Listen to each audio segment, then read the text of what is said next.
एक गांव था जो नदी के किनारे बसा हुआ था। चारों तरफ हरियाली, ऊंचे ऊंचे पेड़ और दूर तक फैले खेत थे। इस गांव में सरिता रहती थी, जो एक 30 साल की विधवा थी। उसके पति की मृत्यु को 2 साल हो चुके थे। एक सड़क हादसे ने उसकी जिंदगी छीन ली थी और तब से सरिता अकेली थी। गांव वाले उससे दूर रहते थे। विधवा होना उसके लिए एक अभिशाप था। सरिता का घर नदी के पास एक छोटी सी झोपड़ी में था।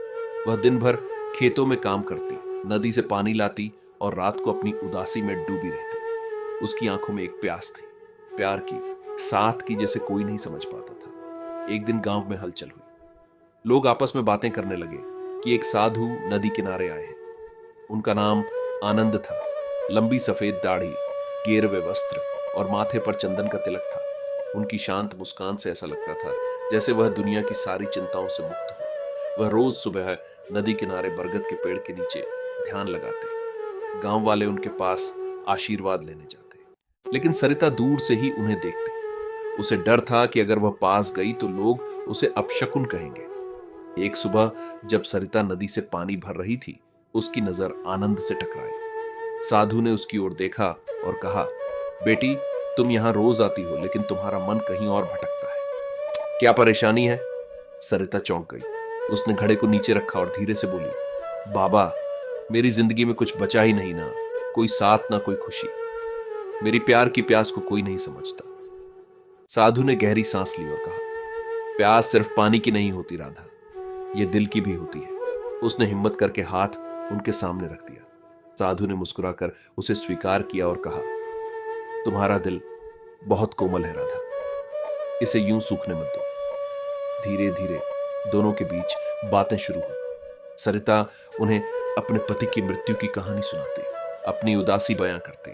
आनंद बाबा उसे जीवन का मूल समझाते। वे कहते, दुख इंसान को कमजोर नहीं, मजबूत बनाता है। तुम्हारे अंदर अभी भी बहुत कुछ बाकी है। एक दिन बारिश का मौसम आया। नदी का पानी उफान पर था। सरिता अपने घर में अकेली बैठी थी जब उसे साधु की याद आई। उसने सोचा, क्या बाबा इस बारिश में बाहर है?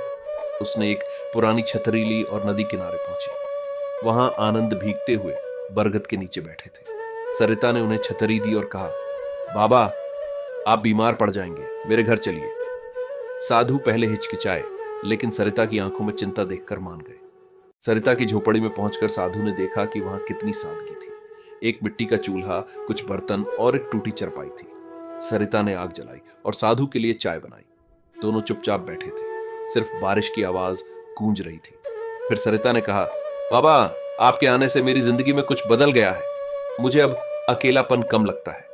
साधु ने उसकी ओर देखा और कहा, सरिता, मैंने साधु बनकर दुनिया को छोड़ दिया था, लेकिन तुम्हारे साथ समय बिताकर मुझे लगता है कि मैं फिर से इंसान बन रहा हूं। उस रात बारिश रुकने का नाम नहीं ले रही थी। साधु को जाना मुश्किल था, तो वह सरिता के घर रुक गए। रात गहरी हुई और दोनों के बीच एक अनकही नजदीकी बढ़ने लगी। सरिता ने साधु का हाथ पकड़ा और कहा, बाबा, क्या आपको भी कभी किसी की जरूरत महसूस हुई?